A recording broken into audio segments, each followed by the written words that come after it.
বিসমিল্লাহির রহমানির রহিম। মাননীয় স্পিকার, মাননীয় সকল সংসদ সদস্যবৃন্দ, আসসালামু আলাইকুম। মাননীয় স্পিকার, শুরুতেই আমি প্রথমেই আজকে আমার সকল সংসদ সদস্য সহকর্মীবৃন্দকে ধন্যবাদ জানাতে চাই।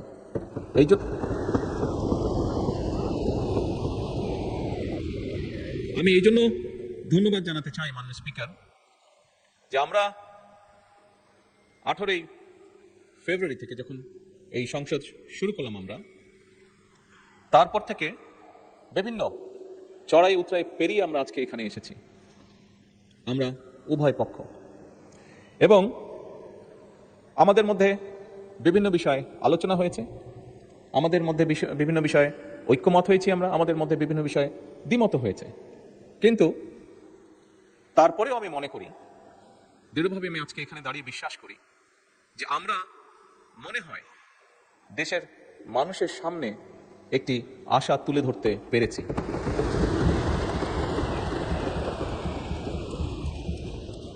সম্মানিত বিরোধী দলের নেতা ওনার বক্তব্যে একটি কথা বলেছেন, খুব স্বাভাবিকভাবে আমরা যদি সকলে একমতই হতাম তাহলে তো একজন ব্যক্তিই কথা বললেই হতো, সবার বিভিন্ন বিষয়ে আলোচনা করার প্রয়োজন হতো না। আমরা বিভিন্ন বিষয়ে আলোচনা করেছি, আমরা মতামত এক্সচেঞ্জ করেছি, ওপিনিয়ন এক্সচেঞ্জ করেছি আমরা, কিন্তু তারপরেও আমার মনে হয় ধীরে ধীরে আমরা জাতির সামনে মনে হয় একটি আশার আলো তুলে ধরতে সক্ষম হয়েছে।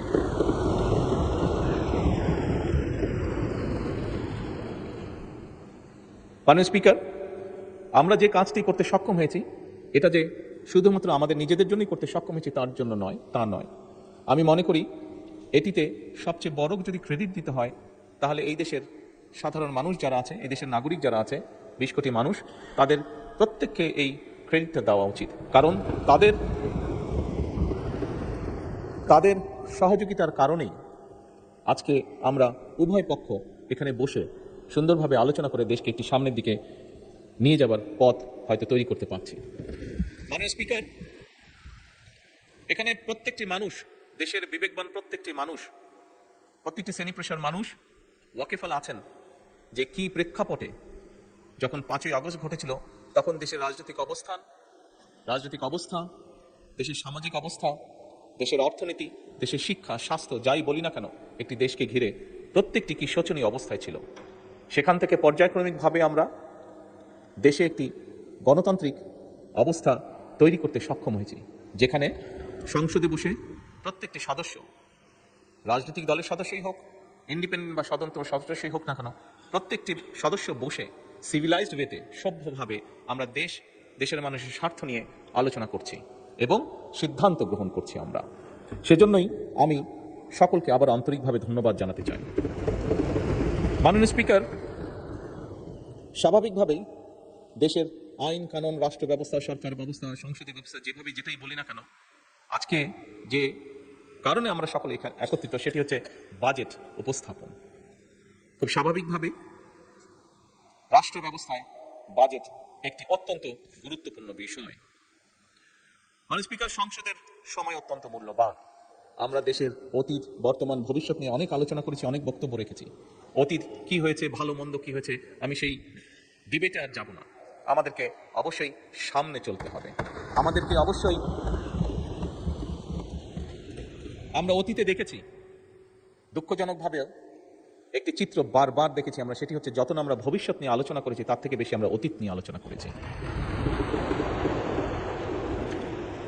মাননীয় স্পিকার, আমি মনে করি আজকে দেশের প্রত্যেকটি মানুষ চায় যে আমরা ভবিষ্যৎ নিয়ে কথা বলবো। সেজন্যই মাননীয় স্পিকার, এই যে বাজেট সেশন, এই বাজেট সেশনকে বিশেষ করে, যেহেতু আমি সরকারি দলের সদস্য, সেই জন্য আজকে আমরা যে বাজেট উপস্থাপন করছি, এই বাজেটকে আমি একটি নামকরণ দিতে চাই, সেটি হচ্ছে জীবন বান্ধব বাজেট। মাননীয় স্পিকার, বাস্তবতা হচ্ছে খুব স্বাভাবিকভাবে, যেহেতু বাজেটটি সরকারি দল উপস্থাপন করছে, আমরা স্বাভাবিকভাবেই চেষ্টা করব যে একটি সুন্দর, একটি স্বাভাবিক, একটি বাস্তবমুখী বাজেট উপস্থাপন করার জন্য। আমি বুঝি, আমি জানি, আমরা যে যত সুন্দর বাজেটই উপস্থাপন করি, যে যেটাই বলি না কেন, আমার মনে হয় এই কথাটি বোধ হয় মাননীয় বিরোধী দলের নেতা বলেছেন যাই আমরা উপস্থাপন করি না কেন সবকিছু কোনটা দিলেই যে সবকিছু একদম ঠিক হয়ে যাবে তা নয়, বাস্তবতা অনেক কঠিন।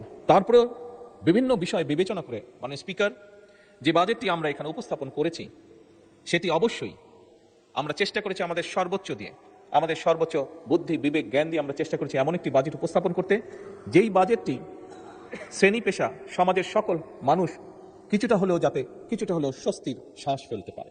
মাননীয় স্পিকার,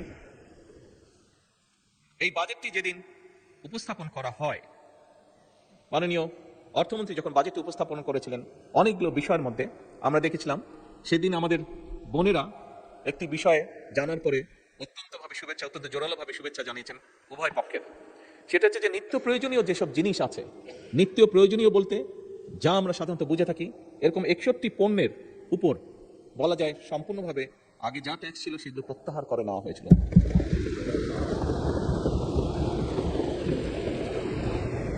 মাননীয় স্পিকার, এটি আমি গৌরব করে বলতে চাই না, তবে বাস্তবতার ভিত্তিতে বলতে চাই, এবং তার জন্য সর্বোপরি আমি প্রথমেই আল্লাহ রাব্বুল আলামিনের দরবারে শুকরিয়া আদায় করতে চাই যে এই শুল্ক প্রত্যাহার করার ফলে আমরা অতীতে খেয়াল করেছি যে বাজেট উপস্থাপনের আগে এবং বাজেট উপস্থাপনের পরে আগে পরে দুদিক দিয়েই অনেক নিত্য প্রয়োজনীয় জিনিসের দাম হঠাৎ করে কোনো কারণ ছাড়া বেড়ে যেত। তবে আলহামদুলিল্লাহ আল্লাহর রহমতে এবছর আমরা সেরকম কোনো দৃশ্য দেখিনি।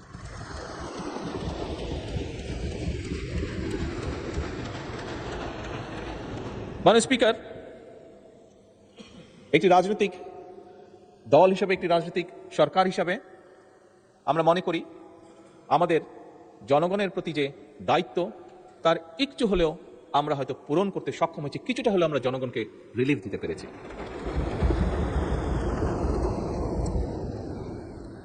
মাননীয় স্পিকার, আমাদের সকলের জানা আছে গতকালকে এখানে বিরোধী দলের চিফ হুইপ ওনার বক্তব্যে উনি উল্লেখ করেছিলেন যে কোন প্রেক্ষাপটে এই সংসদ, এই সরকার গঠিত হয়েছে। মাননীয় স্পিকার, আমরা সরকার পরিচালনার দায়িত্ব যখন গ্রহণ করেছিলাম আমরা একটি ভঙ্গুর অর্থনীতি পেয়েছিলাম। তার ভিতরে দুর্নীতি, লুটপাট, অব্যবস্থাপনা এবং স্বার্থ সংশ্লিষ্ট বা ভুল নীতির কারণে দেশের অর্থনৈতিক খাত বলা যায় সম্পূর্ণভাবে ধ্বংসস্তূপ হয়ে গিয়েছিল, ধ্বংসপ্রাপ্ত হয়ে গিয়েছিল। এর বাইরে তো যেই কথাটি মাননীয় বিরোধী দলের নেতাও বলেছেন, হাজার হাজার কোটি টাকা পাচার হয়েছিল, জাতীয় আন্তর্জাতিকভাবেও যেটি স্বীকৃত। মাননীয় স্পিকার, দেশের উৎপাদন এবং বিনিয়োগ প্রায় স্থবির হয়ে পড়েছিল। ইনফ্লেশন বা মূল্যস্ফীতি কি অবস্থায় পৌঁছে গিয়েছিল আজ থেকে 2-2.5 বছর আগে, সেটি বোধহয় আমরা সকলেই হাড়ে হাড়ে টের পেয়েছিলাম। মাননীয় স্পিকার, পুঁজি বাজার অর্থনীতির সাথে সংশ্লিষ্ট একটি অত্যন্ত গুরুত্বপূর্ণ সেক্টর। এই সেক্টরে এমন অবস্থা গিয়েছে সর্বস্ব হারিয়ে মানুষ আত্মহত্যাও করেছিল, অথচ কোটি সংখ্যক মানুষ কিভাবে অসহায় মানুষের অর্থকে আত্মসাৎ করেছিল। বৈদেশিক মুদ্রার রিজার্ভ হাজার কোটি টাকা পাচারের মাধ্যমে এবং অপচয়ের মাধ্যমে বৈদেশিক মুদ্রার রিজার্ভ কি ভয়াবহ অবস্থায় পৌঁছেছিল সেটি নিশ্চয়ই কারো অজানা নয়। মাননীয় স্পিকার, টাকার যে এক্সচেঞ্জ বা হার হ্রাস এটি 40% নেমে গিয়েছিল। এর বাইরে আমরা দেখেছি সেই সময় যদি আমরা উল্লেখ করে থাকি, কম বেশি অনেকেরই ধারণা আছে, বেশ কিছু প্রজেক্ট যেটিকে বলা যায় ভ্যানিটি প্রজেক্ট, এই প্রজেক্টগুলো গ্রহণ করার মাধ্যমে অহেতুকভাবে দেশি বিদেশি ঋণ গ্রহণ করা হয়েছিল, যা এখন জাতির উপরে বোঝা হয়ে দাঁড়িয়েছে। এখান থেকে রেভিনিউ কালেক্ট হয় না, ফলে বাড়তি বাইরে থেকে টাকা দিয়ে এই বৈদেশিক ঋণগুলোকে শোধ করতে হচ্ছে, এবং শুধু অল্প সময় না, লম্বা একটি সময় ধরে আগামীতে হয়তো জাতিকে এই বোঝা টানতে হবে। মাননীয় স্পিকার, আমরা এই সংক্ষেপে যে সংকটের কথা আমি বললাম, এই সংকট আছে, আমরা সংকটকে অস্বীকার করতে চাই না, সংকটকে অস্বীকার করে আমরা থাকতেও পারবো না, এটি বোকামি হবে। তবে একই সাথে মাননীয় স্পিকার, সংকটকে আমরা অজুহাতও বানাতে চাই না, এবং সেজন্যই মাননীয় বিরোধী দলের নেতার সাথে আমি সম্পূর্ণভাবে একমত। আমরা জনগণকে সাথে নিয়ে রাজনৈতিক সদিচ্ছা এবং কার্যকর নীতির মাধ্যমেই আমরা যে সংকট, এই সংকটকে আমরা সফলভাবে মোকাবেলা করতে চাই। মাননীয় স্পিকার, সরকারের যাত্রা শুরু হয়েছিল 18ই ফেব্রুয়ারি।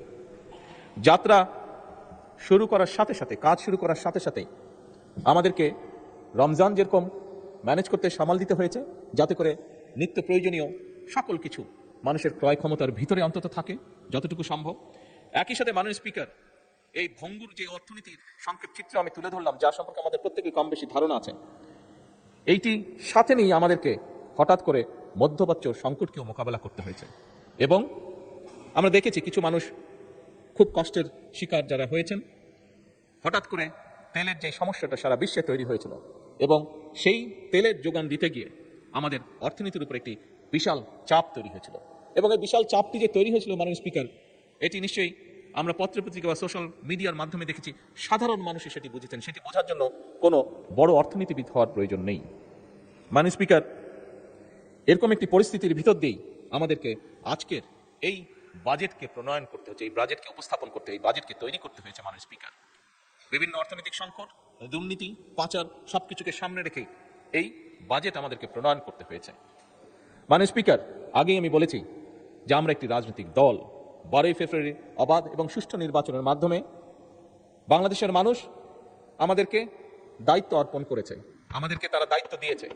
তারা যাকে যেখানে, এদেশের মানুষ যাকে যেখানে এই মুহূর্তে সঠিক মনে করেছে তাকে দায়িত্ব দিয়ে সেখানেই তারা পাঠিয়েছে।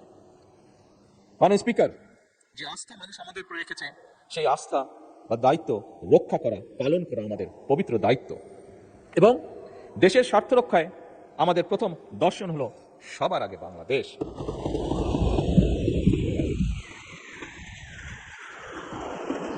মাননীয় স্পিকার, দেশের স্বার্থ রক্ষায় যেমন আমাদের দর্শন সবার আগে বাংলাদেশ, দেশের জনগণের স্বার্থ রক্ষায় আমাদের দর্শন হলো সবার জন্য বাংলাদেশ। এবং এই দর্শনের ভিত্তিতেই মাননীয় স্পিকার, আমরা একটি গণতান্ত্রিক, মানবিক এবং কল্যাণমূলক রাষ্ট্র গঠনের লক্ষ্য নিয়ে 2026 এবং 27-এর অর্থ বছরের বাজেট প্রণয়ন করছি। মাননীয় স্পিকার, স্বাভাবিক জনসংখ্যা বাড়ছে, অর্থনীতি বাড়ছে, মানুষের সকল অবস্থার সিচুয়েশনের পরিবর্তন ঘটছে এবং স্বাভাবিকভাবেই প্রয়োজনীয়তা অনুযায়ী, বাস্তব প্রয়োজনীয়তা অনুযায়ী বাজেট বড়ই দিতে হয়েছে। বাজেট বড়ই হয়, পৃথিবীর সব দেশেই তাই হয়ে থাকে, বাংলাদেশের ব্যতিক্রম নয়। মাননীয় স্পিকার, আমরা যে বাজেট সেশনে আলোচনা করছি বাজেট, এই আলোচনায় অনেক সদস্য হতেই পারে, হওয়াটাই স্বাভাবিক, যেটা আমরা বলেছি, আমি একমত, বিরোধী দলের নেতার সাথে বিভিন্ন জনের বিভিন্ন মতামত থাকতেই পারে। অনেকে এই বাজেটের আকার নিয়ে বলেছেন, আকার হয়তো বড় হয়েছে, প্রশ্ন তুলেছেন বা তাদের কনসার্ন এক্সপ্রেস করেছেন। মাননীয় স্পিকার, মানুষের স্বপ্ন বা অধিকারের পরিধি কিন্তু এই সংখ্যার চেয়ে অনেক অনেক বড়। এবারে বাজেটে মাননীয় স্পিকার শুধু বার্ষিক, এবার যে বাজেট, এই বাজেটটি শুধু বার্ষিক আয় ব্যয়ের হিসাব নয় মাননীয় স্পিকার, বরং বাজেট বাংলাদেশের অর্থনীতিকে একটা নতুন ভিত্তির উপরে আমরা দাঁড় করাতে চাই। এবং সেজন্যই মাননীয় অর্থ এবং পরিকল্পনা মন্ত্রী জাতীয় সংসদে গণতান্ত্রিক, মানবিক ও অন্তর্ভুক্তিমূলক অর্থনীতির অভিযাত্রা শিরোনামে এই বাজেটটিকে উপস্থাপন করেছেন ওনার বক্তব্যে। মাননীয় স্পিকার, এইবার যে আমরা যে বাজেটটি উপস্থাপন করছি, এই বাজেটের অন্য একটি গুরুত্বপূর্ণ লক্ষ্য হচ্ছে অর্থনীতিকে কিছু মুষ্টিমেয় সুবিধাভোগীদের কবল থেকে বের করে নিয়ে এসে সাধারণ নাগরিকের, সকল নাগরিকের এতে অংশগ্রহণ করা এবং এর মাধ্যমে একটি ন্যায়ভিত্তিক, মানবিক, মর্যাদাপূর্ণ এবং অন্তর্ভুক্তিমূলক অর্থনৈতিক ব্যবস্থা গড়ে তোলা। মাননীয় স্পিকার, এবারের বাজেটের অন্যতম 3টি সবচেয়ে গুরুত্বপূর্ণ যে বিষয়, যেটির উপরে আমাদের সরকার জোর দিতে চাইছে, সেটি হচ্ছে প্রথমত দরিদ্র, নিম্ন আয় এবং ঝুঁকিগ্রস্ত মানুষের সামাজিক সুরক্ষা নিশ্চিত করে জীবনযাত্রার যে বোঝা, সেটিকে যতটুকু সম্ভব লাঘব করা।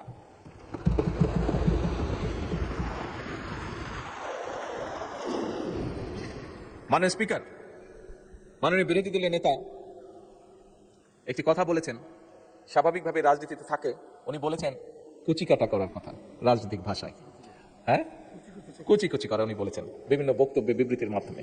মাননীয় স্পিকার, হয়তো রাজনীতির একটি অংশ এটি, তবে মাননীয় স্পিকার, আমরা দেখেছি স্বৈরাচারের সময়, আমরা দেখেছি এই বাংলাদেশের অর্থনীতিকে কিভাবে কুচি কুচি করা হয়েছে বিভিন্ন ব্যক্তির স্বার্থে, বিভিন্ন ব্যক্তি, বিভিন্ন হাউজের স্বার্থে এই অর্থনীতিকে কিভাবে কুচি কুচি করা হয়েছে। মাননীয় স্পিকার, এবারকার বাজেটের অন্যতম মূল লক্ষ্য হচ্ছে অর্থনীতিতে ধীরে ধীরে শৃঙ্খলাকে ফিরিয়ে নিয়ে আসা। মাননীয় স্পিকার, অন্যতম তৃতীয় যে মূল লক্ষ্য এই বাজেটের, সেই লক্ষ্যটি হচ্ছে যা মাননীয় স্পিকার আপনি জানেন, গত সপ্তাহে আমি দুটি দেশ সফর করে এসেছি, একটি মালয়েশিয়া এবং একটি চীন। একটি আন্তর্জাতিক গণমাধ্যম তাদের পর্যালোচনায় বলেছে যে এবারকার সফরটির লক্ষ্য উদ্দেশ্য কথাবার্তা শুনে মনে হচ্ছে যে বাংলাদেশ সরকার এই দেশের অর্থনীতির উপরে জোর দিয়েছে এবং বিনিয়োগের উপরে তারা জোর দিয়েছে। এটি হচ্ছে আন্তর্জাতিক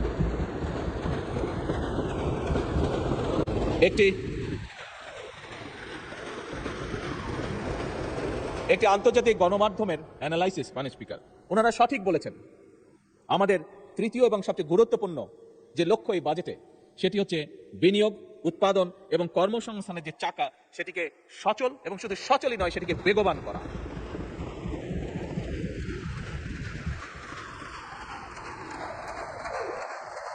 মাননীয় স্পিকার, 2026-27 অর্থ বছরের যে বাজেটের আকার ধরা হয়েছে সেটি হচ্ছে 9,38,000 কোটি টাকা, যার বিপরীতে আয় ধরা হয়েছে, রাজস্ব আয় ধরা হয়েছে 6,95,000 কোটি টাকা।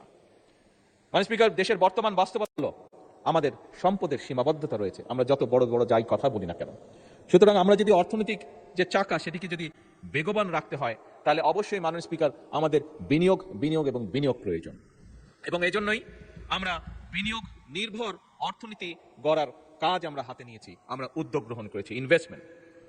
এবং এই উদ্দেশ্যে মাননীয় স্পিকার, আমরা বাজেটে উন্নয়ন ব্যয়ের অংশ সামনের অর্থ বছরের জন্য 50%-এরও বেশি বৃদ্ধি করে 3,16,000 কোটি টাকায় উন্নীত করেছি। মাননীয় স্পিকার,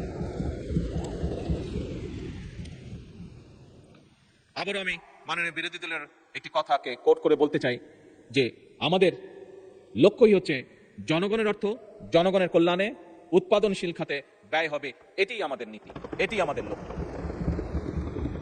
মাননীয় স্পিকার, সরকারি বিনিয়োগের ক্ষেত্রে কোন প্রকল্পে কত টাকা ব্যয় হলো সেটি আমরা সেভাবে বিবেচনায় নিতে চাই না, বরং আমাদের বিবেচনাটি হচ্ছে একটি প্রকল্পে যদি বিনিয়োগ হয়, সেই বিনিয়োগ এবং উৎপাদন কি ভূমিকা রাখবে মানুষের জীবনে, জনগণের কতটা উপকারে আসবে, কি পরিমাণ কর্মসংস্থান সেটি তৈরি করবে এবং তা পরিবেশের উপরে কি প্রভাব ফেলবে, এই বিষয়গুলি হচ্ছে আমাদের বিবেচনা প্রকল্পের। আমাদের অর্থনৈতিক কৌশল 3টি ধাপে আমরা বাস্তবায়ন করতে চাই। মাননীয় স্পিকার, প্রথমটি হচ্ছে পুনরুদ্ধার, উত্তরণ ও পুনর্গঠন। প্রথম ধাপে মাননীয় স্পিকার, অর্থনীতির যে অবনতি, যে ডিক্লাইন যেভাবে করছে, এটিকে ধরে রাখা, ধরে উপরের দিকে নিয়ে আসা, অর্থাৎ এটিকে রোধ করা, মূল্যস্ফীতিকে নিয়ন্ত্রণ করা, বৈদেশিক মুদ্রা ব্যবস্থাপনাকে শক্তিশালী করা, জ্বালানি ও খাদ্য নিরাপত্তা নিশ্চিত করা এবং একটি রাজনৈতিক সরকার হিসাবে একটি মূল যেটি লক্ষ্য হচ্ছে প্রান্তিক জনগোষ্ঠীর সুরক্ষা বৃদ্ধি করা। অর্থাৎ যারা আমাদেরকে ভোট দিয়ে এখানে পাঠিয়েছে তাদের জন্য কাজ করার জন্য তাদের সুরক্ষা বৃদ্ধি করা। মাননীয় স্পিকার, দ্বিতীয় ধাপে আমরা চাই রাজস্ব সংস্কার, ব্যাংকিং খাতের পুনর্গঠন, বিনিয়োগ পরিবেশের উন্নয়ন, রফতানি বহুমুখীকরণ এবং অবশ্যই কর্মসংস্থান সম্প্রসারণ করা। তৃতীয় ধাপে মাননীয় স্পিকার, উৎপাদনশীল, উদ্ভাবন নির্ভর, প্রতিযোগিতা এবং অন্তর্ভুক্তিমূলক অর্থনীতির ভিতকে সুদৃঢ় করা। মাননীয় স্পিকার, আমরা বিশ্বাস করি শুধু জিডিপি প্রবৃদ্ধির হার বাড়লেই প্রকৃত উন্নয়ন হয় না। উন্নয়ন তখনই হয়, একজন মানুষ হিসাবে, একজন রাজনীতিবিদ হিসাবে আমি উন্নয়নকে তখনই বুঝি যখন সাধারণ মানুষের ঘরে স্বস্তি আসে, যখন জনগোষ্ঠীর, বিশেষ করে দরিদ্র জনগোষ্ঠীর সামাজিক সুরক্ষা নিশ্চিত হয়, যখন তরুণরা তাদের যোগ্যতা অনুযায়ী কর্মে নিযুক্ত হয়, যখন কৃষক ভাইটি তার পরিশ্রমের ন্যায্য মূল্য পায়, অর্থাৎ তার যে প্রোডাক্ট সেটির ন্যায্য মূল্য পায়, যখন উদ্যোক্তারা, যেটি মাননীয় বিরোধী দলের নেতাও তার বক্তব্যে কিছুটা উল্লেখ করেছেন, যখন কোনো ইনভেস্টর বা উদ্যোক্তা কোন রকম হয়রানি ছাড়া ব্যবসা শুরু করতে পারেন, ব্যবসা করতে পারেন এবং পরিচালনা করতে পারেন, এবং আমানতকারী তার অর্থ ফেরত পাওয়ার নিশ্চয়তা পান এবং রাষ্ট্রীয় প্রতিষ্ঠানগুলো জনগণের কাছে স্বচ্ছ এবং দায়বদ্ধ থাকে। মাননীয় স্পিকার, আমি এটাকেই মনে করি অর্থবহ উন্নয়ন। আমাদের এবারের বাজেটে সেই মানবিক এবং গণতান্ত্রিক অর্থনীতির ভিত্তি নির্মাণের রূপকল্প। মাননীয় স্পিকার, মাননীয় স্পিকার, স্বাভাবিকভাবেই অর্থনীতি একটি সিরিয়াস ম্যাটার। আমরা সেই জন্য পরিকল্পনা গ্রহণ করে পরিকল্পনার মাধ্যমে আমরা এগোতে চাই, এবং সেজন্যই আমরা এমন একটা অর্থনৈতিক ব্যবস্থা বা অর্থনীতি গড়ে তুলতে চাই যেখানে মাননীয় স্পিকার ঋণ নয়, উৎপাদন হবে বিনিয়োগ নির্ভর, কাগজে প্রবৃদ্ধি নয়, বরং কর্মসংস্থান এবং জনগণের জীবনযাত্রার মান হবে উন্নয়নের বড় সূচক।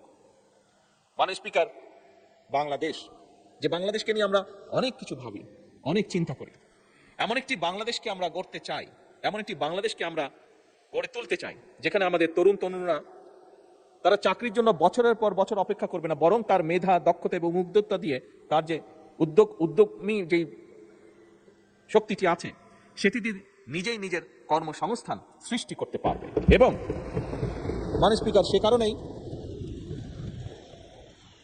সে কারণেই আপনি খেয়াল করে দেখবেন এবারের বাজেটে আমরা যেটি চেষ্টা করেছি মাননীয় স্পিকার, 100% সফল এখনো হয়তো আমরা হতে পারিনি, কিন্তু আমরা যে উদ্যোগটা গ্রহণ করেছি, যে চেষ্টা করেছি, সেটি হচ্ছে দেশীয় শিল্পকে বিকাশের জন্য আমরা সব রকম প্রাধান্য দেওয়ার চেষ্টা করেছি। এবং একই সাথে মাননীয় স্পিকার, নতুন কর্মসংস্থান যেখানে যে সেক্টরে সৃষ্টি হতে পারে সেটির পথ আমরা সুগম করার চেষ্টা করেছি মাননীয় স্পিকার। আমাদের লক্ষ্য, আগেও বলেছি মাননীয় স্পিকার, আমাদের লক্ষ্য হচ্ছে একটা বাংলাদেশ তৈরি করে যেতে হবে উৎপাদনমুখী দেশ, রফতানিমুখী এবং উদ্ভাবন নির্ভর অর্থনীতি তৈরি করা আমাদের।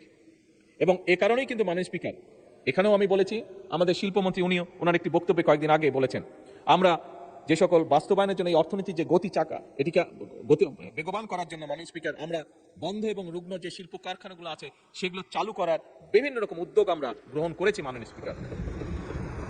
নতুন শিল্প স্থাপনে সহায়তা প্রদানের আমরা চেষ্টা করছি, দেশীয় এবং বিদেশি বিনিয়োগকে আকৃষ্ট করা, এবং একই সাথে মাননীয় স্পিকার শিল্প অঞ্চল ভিত্তিক কর্মসংস্থান নতুন সুযোগ যাতে সৃষ্টি করতে পারে সেটাও আমরা চেষ্টা করছি। মাননীয় স্পিকার, একটু আগে বিরোধী দলের নেতা উল্লেখ করেছেন, আপনি উল্লেখ করেছেন, এবং আমাদের এখানে সংসদ সদস্য আছেন জনাব পার্থ, উনিও ওনার বক্তব্যে বলেছেন ওনাদের এলাকার কথা, আপনারা তিনজনে বলেছেন ভোলার কথা। মাননীয় স্পিকার, যেহেতু এই বিষয়টি এসছে, আমি একদিন বলেছিলাম যে একটি পরিকল্পনা আমাদের আছে, যেহেতু ওখানে গ্যাস পাওয়া গিয়েছে, এনার্জি পাওয়া গেছে, আমরা ওখানে শিল্প পার্ক তৈরি করতে পারি কিনা সেই ব্যবস্থা পরিকল্পনা অলরেডি আমরা গ্রহণ করছি।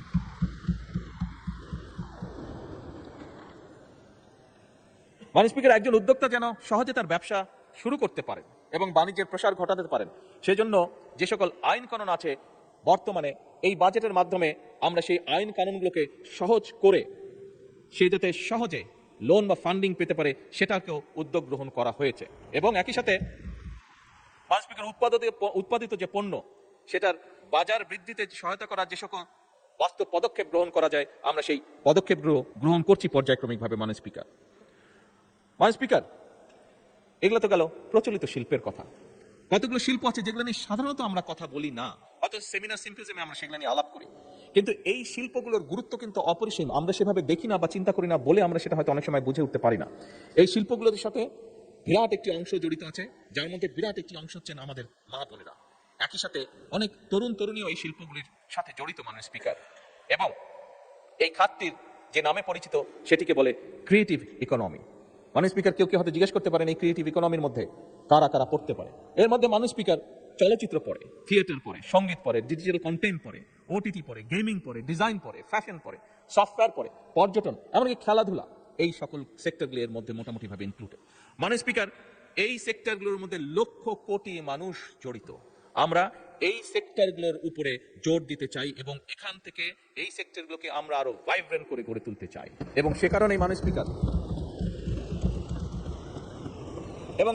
মাননীয় স্পিকার, এই খাতগুলোকে আমরা অর্থনীতির মূল ও স্রোতধারায় নিয়ে আসার উদ্যোগ গ্রহণ করেছি, সিদ্ধান্ত গ্রহণ করেছি মাননীয় স্পিকার, যা আমরা বিশ্বাস করি দেশের শুধু ভিতরের অর্থনীতি নয়, যা আমাদেরকে বৈদেশিক মুদ্রা অর্জনে সহযোগিতা করবে, যা আমাদেরকে অনেক ডাইরেক্ট এবং ইনডাইরেক্ট কর্মসংস্থানের সুযোগ সৃষ্টি করবে। মাননীয় স্পিকার, সরকার একদিকে পেশাদার খেলোয়াড় তৈরি করতে চায়, আমাদের গ্যালারিতে আজকে অনেক তরুণ তরুণীরা আছে, এদের মধ্যে অনেকেই আছে যারা বাই বন্ড, যারা বিভিন্ন, তাদেরকে যদি একটু সুযোগ দেওয়া হয় বাই বন্ড তারা ভালো খেলোয়াড় হতে পারবে। মাননীয় স্পিকার, আপনি নিজেও আপনার জীবনে একজন ভালো ফুটবল প্লেয়ার ছিলেন মাননীয় স্পিকার। মাননীয় স্পিকার, এই লক্ষ্যে ক্রীড়ার বিভিন্ন ইভেন্টে দেশে বিদেশে সাফল্য অর্জনকারী যে খেলোয়াড় আছে, মাননীয় স্পিকার, এইবারই প্রথমবারের মতন আমরা একটা জাতীয় সম্মানী কাঠামোর আয়তায় এদেরকে নিয়ে এসেছি এবং তাদেরকে আমরা অর্থনৈতিক সহায়তা প্রদান করছি। আমাদের দেশে খুব স্বাভাবিকভাবে মাননীয় স্পিকার একটি সামাজিক একটি পারসেপশন রয়ে গিয়েছে আমাদের মধ্যে যে খেলাধুলা করলে, যদি বেশি খেলাধুলা কেউ করে তাহলে জীবনে সে বড় কিছু হতে পারবে না। কিন্তু মাননীয় স্পিকার, খেলাধুলাও যে একটি প্রফেশন হতে পারে, এটি আমার মনে হয় এই সংসদে বোধহয় আপনি খুব হাতে গোনা দু একজনের মধ্যে আপনি একজন মানুষ যে ভালো করে জানেন যে খেলাধুলা ক্যান বিকাম এ প্রফেশন, এবং আমরা এটিকে মাননীয় স্পিকার এটিকে আমরা তুলে ধরতে চাই। এই খেলাধুলার প্রফেশন হতে এর মাধ্যমে আমরা আমাদের ভবিষ্যৎ প্রজন্মের যারা সদস্য তাদেরকে, যারা এই খেলাধুলায় ভালো তাদেরকে আমরা প্যাট্রোনাইজ করতে চাই, তাদেরকে তাকে পেশা হিসেবে আমরা শক্তিশালীভাবে গড়ে তুলতে চাই। মাননীয় স্পিকার, অপরদিকে দেশে খেলাধুলায় যে শিক্ষা কারিকুলামে আমরা স্পোর্টসকে একটি বিষয় হিসেবে অন্তর্ভুক্ত করতে চাই। আমাদের যে রেগুলার কারিকুলাম আছে তার মধ্যে আমরা স্পোর্টসকে নিয়ে আসতে চাই। এই ব্যাপারে কাজ চলছে, ইনশাআল্লাহ আগামী এক বছরের মধ্যে আমরা এটার প্রতিফলন দেখতে পাবো। মাননীয় স্পিকার, নতুন কুড়ি আমরা যারা আছি, আপনারা সহ মাননীয় স্পিকার যে এই গ্রুপটা আছে, আমরা কম বেশি সবাই নতুন কুড়ি শব্দটির সাথে পরিচিত, যেটি শহীদ রাষ্ট্রপতি জিয়াউর রহমান চালু করেছিলেন এই দেশের সেই সময়কার শিশু কিশোর যারা ছিল তাদের ভিতরে যে প্রতিভা ছিল, সেই প্রতিভাগুলো, কালচারাল প্রতিভা যেগুলো ছিল সেটিকে বের করে নিয়ে আসা, তাদেরকে আরো কনফিডেন্ট ভাবে গড়ে তোলা। মাননীয় স্পিকার, সেই নতুন কুড়িরই চালু হয়েছে এবং নতুন কুড়ির আরেকটি নতুন ভার্সনও আমরা চালু করেছি, সেটি হচ্ছে স্পোর্টস। মাননীয় স্পিকার, আমরা নতুন কুড়িতে যেরকম আমাদের আগামী প্রজন্মরা, ভবিষ্যৎ প্রজন্মরা তাদের কোয়ালিটিসগুলোকে বের করে নিয়ে আসবে, ঠিক খেলাধুলার ক্ষেত্রে আমরা নতুন কুড়ি চালু করেছি। এর মাধ্যমে মাননীয় স্পিকার এই খাতগুলোর অর্থনীতি একটি নতুন খাত হিসেবে বিকশিত হওয়ার পাশাপাশি এর মাধ্যমে সারা দেশের তরুণদের মধ্যে আয় এবং কর্মসংস্থান সৃষ্টি হবে, এবং একই সাথে মাননীয় স্পিকার দৃঢ়ভাবে আমি বিশ্বাস করি সামাজিক ও সাংস্কৃতিক একত্রতা এবং সংহতি বৃদ্ধি পাবে। মাননীয় স্পিকার, মাননীয় বিরোধী দলীয় নেতা তার বক্তব্যে উল্লেখ করেছেন, আমরা সকলেই জানি যে বাংলাদেশের যে শ্রমবাজার বিদেশে আছে, এটির উদ্যোক্তা ছিলেন শহীদ রাষ্ট্রপতি জিয়াউর রহমান। শহীদ রাষ্ট্রপতি জিয়াউর রহমানের সময় মধ্যপ্রাচ্য সহ, বিশেষ করে মধ্যপ্রাচ্য, পৃথিবীর অন্য দেশ তো অবশ্যই আছে, বাট বিশেষ করে মধ্যপ্রাচ্য এবং মধ্যপ্রাচ্যের বাইরেও বিভিন্ন দেশে সেই সময় বাংলাদেশ থেকে বিভিন্ন শ্রেণী পেশার মানুষ তাদের কর্মসংস্থান নিয়ে সেখানে গিয়েছিল।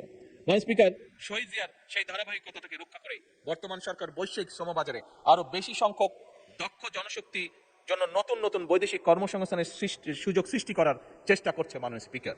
এবং শুধু তাই নয়, প্রবাসী বাংলাদেশিরা আমরা জানি আমাদের অর্থনীতিতে একটি শক্তিশালী ভূমিকা রাখেন, এবং সে কারণে মাননীয় স্পিকার আমরা কাজ করছি এই যে প্রবাসীরা যখন দেশে ফিরেন তাদের বা বিদেশেই থাকেন তাদেরকে অনেক সময় অনেক সমস্যার সম্মুখীন হতে হয়। এই সমস্যার সম্মুখীন যেগুলো তারা হন, এইগুলো যাতে কিছুটা হলেও তাদেরকে আমরা রিলিফ দিতে পারি, সেই জন্য মাননীয় স্পিকার আমরা একটি কার্ডের উপরে কাজ করছি, যেটির নাম আমরা দিয়েছি প্রবাসী কার্ড। এবং এই কার্ডের মাধ্যমে আমরা তাদেরকে তাদের যে প্রাত্যহিক যে সমস্যাগুলো সেগুলো কিভাবে তাদেরকে রিলিফ দেওয়া যায় সেখানে সেই ব্যবস্থাটি আমরা রাখছি। মাননীয় স্পিকার, যে কোনো দেশের অর্থনীতি বিদ্যুৎ ও জ্বালানির উপরে ভীষণভাবে নির্ভরশীল, যে দেশের কথাই বলি না কেন। মাননীয় স্পিকার, তাই জ্বালানি নিরাপত্তা নিশ্চিত করা শুধু একটা অর্থনৈতিক বিষয় নয়, বরং এটির সাথে জাতীয় নিরাপত্তা ও ভবিষ্যৎ উন্নয়ন ভিত্তি এটা।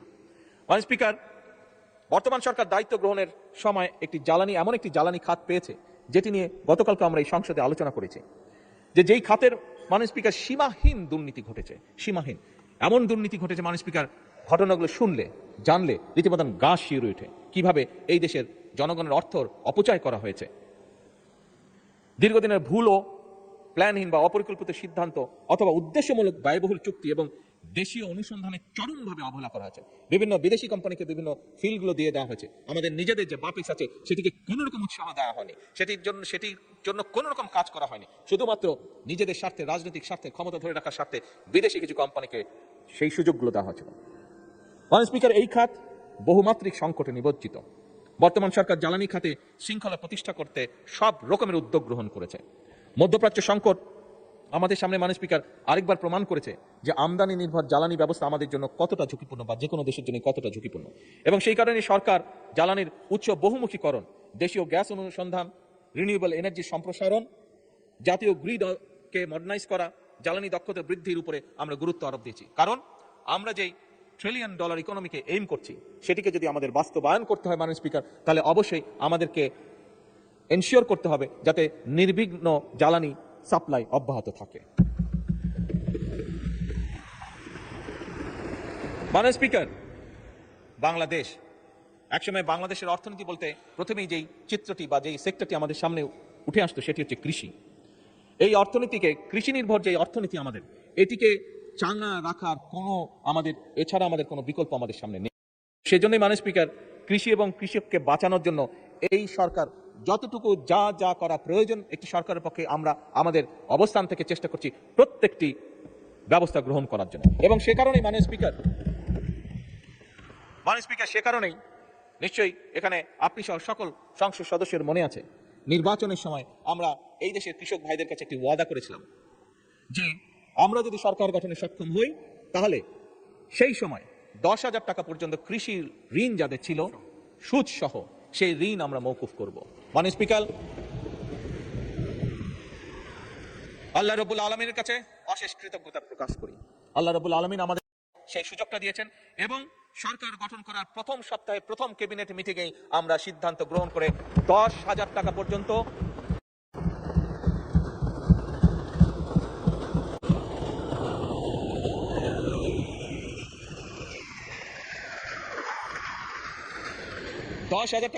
সুদ সহ যে কৃষি ঋণ ছিল প্রায় 13 লক্ষ কৃষকের সেই কৃষি ঋণ আমরা মওকুফ করেছি সরকার। মাননীয় স্পিকার, আমরা আরেকটি কমিটমেন্ট করেছিলাম এই দেশের কৃষক ভাইদের কাছে যে তাদেরকে সহায়তা করার জন্য, তাদের পাশে দাঁড়ানোর জন্য সরকার তার সর্বোচ্চ সামর্থ্য নিয়ে তাদেরকে একটি কার্ড পৌঁছে দিতে চায় যার মাধ্যমে বাৎসরিক তাদের কাছে সরাসরি সরকারের পক্ষ থেকে 2,500 টাকা পৌঁছে যাবে, যার মাধ্যমে তারা কিছুটা হলেও রিলিফ পাবে। মাননীয় স্পিকার, এই কার্ডের মাধ্যমে যা বেশ কিছু লম্বা, এই কার্ডের মাধ্যমে আমরা কৃষক ভাইদের কাছে আরো 10টি, শুধু যে তাদের কাছে টাকা পৌঁছবে তা নয়, আরো 10টি সুবিধা আমরা পৌঁছে দেব। এবং মাননীয় স্পিকার, আপনি জানলে খুশি হবেন যে আগামী অর্থাৎ 2026-27 অর্থ বছরে ইনশাল্লাহ আমরা দেশের প্রায় 43 লক্ষ কৃষকের কাছে এই কার্ড পৌঁছে দেওয়ার পরিকল্পনা গ্রহণ করেছি। মাননীয় স্পিকার, কৃষির ব্যাপারে সংক্ষেপে আপনার সামনে তুলে ধরলাম, এই সংসদের সামনে তুলে ধরলাম। কৃষির সাথে আরেকটি বিষয় ওতপ্রোতভাবে জড়িত, শুধু কৃষি বা কেন বলি, আমাদের সকালে ঘুম থেকে উঠে রাতে ঘুমানো যাওয়া পর্যন্ত যে বিষয়টি একটি জড়িত সেটা হচ্ছে দেশের পানি। মাননীয় স্পিকার, দেশে দীর্ঘদিন ধরে নদী খনন, পানি সংরক্ষণ, বন্যা নিয়ন্ত্রণ, নদী ভাঙন প্রতিরোধ, আন্তঃনদী ব্যবস্থায় সমন্বিত পরিকল্পনা একটি অভাব ছিল বা আছে, আমি বলবো এখনো বিদ্যমান আছে। মাননীয় স্পিকার, সুতরাং নদীর যে নাব্যতা, প্রায় আমরা দেখি নদীগুলোতে হয় বন্যা হচ্ছে অথবা নদীগুলোতে পানি শুকিয়েছে, সবকিছু মিলে নদীর যে নাব্যতা এটি ফিরিয়ে এনে, এগুলিকে খনন করার মাধ্যমে এগুলিকে ফিরিয়ে এনে দেশে বন্যা খরা থেকে মুক্ত রেখে একই সাথে মাননীয় স্পিকার সারা বছর যাতে আমাদের কৃষক ভাইরা, মাননীয় স্পিকার, আমি এমন জায়গায়ও গিয়েছি যেখানে বর্ষাকালেও, যেখানে পানি থই থই করে বর্ষাকালে, সেখানেও আমরা দেখেছি অনেক খালে পানি থই থই করছে, কিন্তু খাল থেকে কিছু দূরে কৃষক পানির অভাবে তার জমিতে সেচ দিতে পারছে না। সেজন্যই মাননীয় স্পিকার, সারা বছর যাতে কৃষক সেচ সুবিধা নিশ্চিত রাখতে পারে তার জন্য বর্তমান সরকার পুনরায় যেখানে সম্ভব নদীগুলো, যে সকল নদী পসিবল সেই নদীগুলো এবং খালগুলোকে খনন এবং পুনর্খননের কাজ এরই ভিতরে শুরু করেছে। মাননীয় স্পিকার, আগামী 5 বছরে আমাদের পরিকল্পনা সমগ্র বাংলাদেশে ইনশাল্লাহ আমরা 20,000 কিলোমিটার খাল খনন করব। এবং মাননীয় স্পিকার, এরই মধ্যে 20,000-এর মধ্যে গত 3 মাসে আমরা প্রায় 900 কিলোমিটার খাল পুনর্খনন এবং খনন করেছি। কিছু ক্ষেত্রে মাননীয় স্পিকার আমরা কমপ্লেন পেয়েছি, সেগুলোকে আমরা দেখছি, দরকার হলে সেগুলো আবার আমরা হাতে নিব সেই কাজগুলো।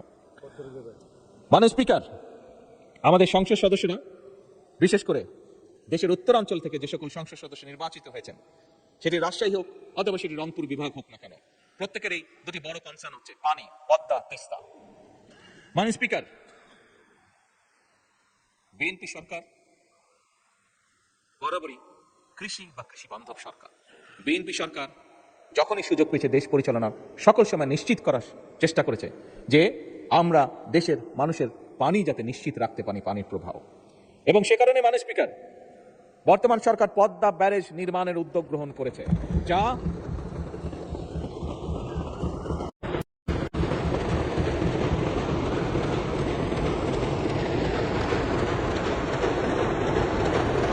এই ব্যারেজ নির্মাণের মাধ্যমে বর্ষা মৌসুমে যে অতিরিক্ত পানি আমাদের কাছে আসে সেই পানিটিকে আমরা ধরে রাখবো, যাতে করে শুষ্ক মৌসুম এবং বছরের বাকি সময়টা আমরা কৃষক সহ সকলের কাছে পানি সরবরাহ করতে পারি। মাননীয় স্পিকার, এবার আমি আরেকটু উত্তরের দিকে চলে যাই এবং সেই উত্তরে অবস্থান করছে আমাদের তিস্তা। মাননীয় স্পিকার, জাতীয় অগ্রাধিকার ভিত্তিতে ইনশাল্লাহ এই সরকার যে কোনো মূল্যে তিস্তা ব্যারেজ মহাপরিকল্পনা বাস্তবায়ন করবে।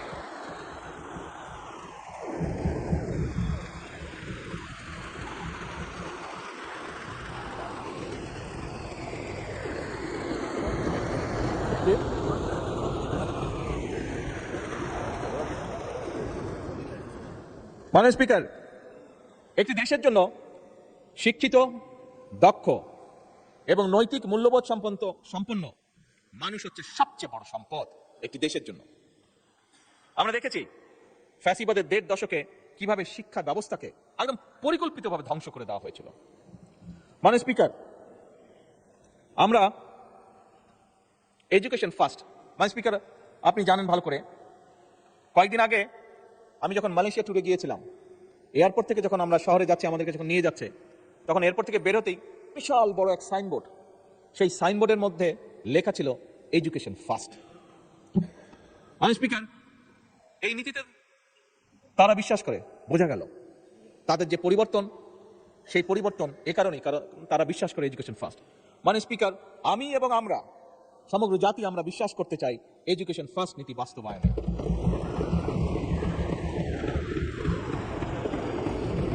এবং সে কারণে মাননীয় স্পিকার, প্রস্তাবিত বাজেটে বর্তমান সরকার দেশের ইতিহাসে শিক্ষা খাতে সবচাইতে বেশি বরাদ্দ রেখেছে। এবং মাননীয় স্পিকার, আগামী অর্থ বছরে শিক্ষা খাতে বরাদ্দ জিডিপির 2% উন্নীত করার প্রস্তাব করা আছে। এবং মাননীয় স্পিকার, আমরা আমাদের সর্বোচ্চ চেষ্টা দিয়ে, বর্তমান সরকার সর্বোচ্চ চেষ্টা দিয়ে, আমাদের লক্ষ্য থাকবে আগামী 5 বছরে শিক্ষা খাতের বিনিয়োগ জিডিপির 5% উন্নীত করা।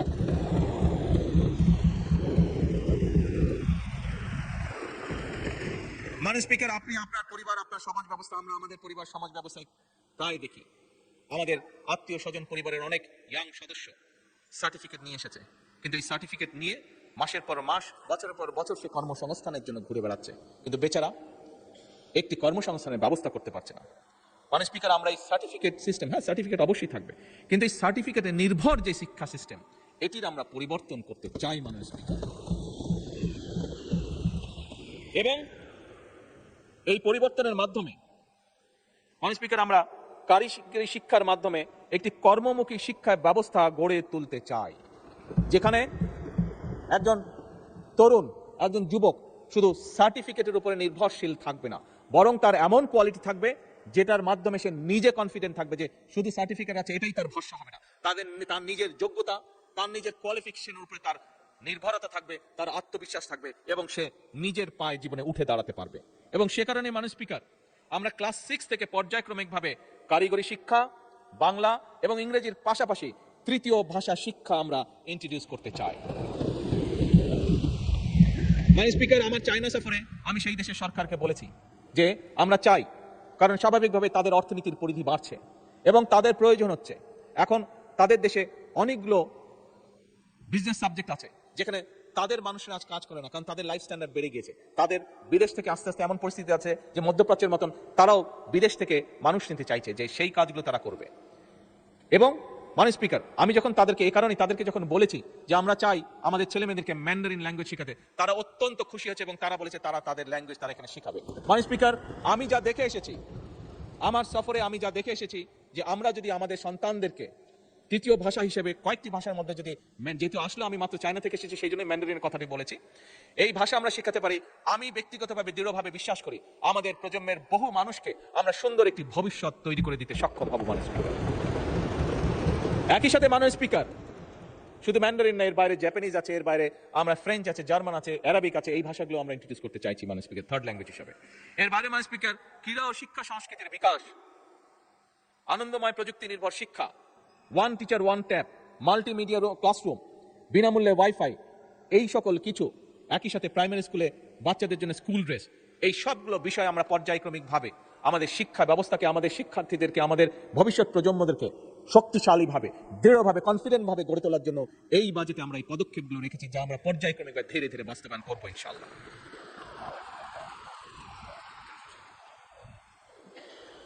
মাননীয় স্পিকার, শিক্ষা ব্যবস্থার মধ্যে একটি বিষয় মাননীয় বিরোধী নেতা উল্লেখ করেছেন, মাদ্রাসা শিক্ষা। মাননীয় স্পিকার, আমরা মাদ্রাসা শিক্ষার বাইরে যে রেগুলার শিক্ষা আছে সেটিকে যেভাবে গুরুত্ব সহকারে পর্যায়ক্রমিক পরিকল্পনার মধ্যে সাজিয়ে সামনে এগিয়ে নিতে যাচ্ছি, একইভাবে মাননীয় স্পিকার মাদ্রাসা শিক্ষার ব্যাপারেও একইভাবে আমরা তাদেরকে সেই পরিকল্পনা নিয়ে ভিতরে নিয়ে এসে আমরা একইভাবে সেটিকেও তুলে নিয়ে যেতে চাইছি, যাতে একজন সন্তান সে মাদ্রাসায় পড়েছে বলেই যে সে শুধু একটি বিষয় পারদর্শী হবে তা না। একটি জেনারেল শিক্ষা ব্যবস্থার ছাত্র বা ছাত্রী যেভাবে পারদর্শী অন্যান্য বিষয়, মাদ্রাসা শিক্ষা যে সকল ছাত্র বা ছাত্রী থাকবে তারাও একইভাবে সমভাবে সেই সকল বিষয় পারদর্শী হবে। এই পরিকল্পনা নিয়ে মাননীয় স্পিকার আমরা এগোচ্ছি। মাননীয় স্পিকার, ছোটবেলা থেকে পড়ে এসেছি চিকিৎসা মানুষের মৌলিক অধিকার।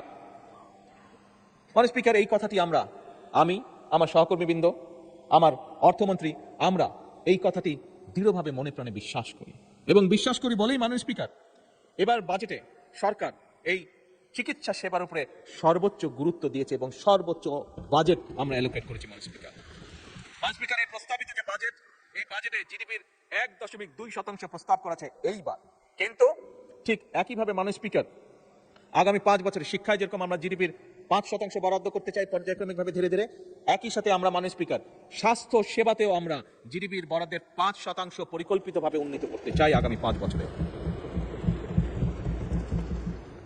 মাননীয় স্পিকার, স্বাস্থ্যেরই বড় অস্বাস্থ্যকর অবস্থা।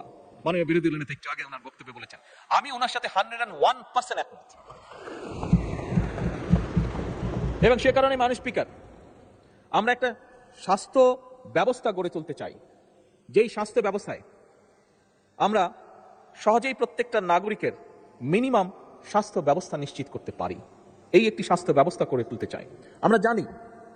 আমরা জানি গতকালকে এই পার্লামেন্টে আলোচনা হয়েছে যে আমাদের জনগণ, বিরাট সংখ্যক একটা জনগণ, পরিবারের কেউ যদি অসুস্থ হয় তার চিকিৎসা ব্যয় মিটাতে গিয়ে পরিবার নিঃস্ব হয়ে যায় একদম। এবং সেইটিকে লক্ষ্য রেখেই মাননীয় স্পিকার আমরা সিদ্ধান্ত গ্রহণ করেছি। গতকালকেই বাজেট উপস্থাপন করা হয়েছে এবং তার বাইরে গতকালকে আমি এবং মাননীয় অর্থমন্ত্রী আলোচনা করে আমরা সিদ্ধান্ত নিয়েছি মাননীয় স্পিকার, যে যেটি আমরা আগেও বলেছি উপস্থাপনের দিন, বাজেট উপস্থাপনের দিন, যে ডায়ালিসিস ফিল্টার, হার্টের স্টেন্টিং এর যে স্টেন্ট, সেটি হার্টের valve, pacemaker, oxygenator, peripheral vascular stent, radio frequency ablation fiber, চোখের লেন্স, ক্যান্সার চিকিৎসার যে কাঁচা মাল, মাননীয় স্পিকার এইগুলির উপরে ভ্যাট এবং ট্যাক্স যতটুকু সম্ভব ম্যাক্সিমাম কমানো যায় আমরা সেই উদ্যোগ গ্রহণ করছি মাননীয় স্পিকার। এবং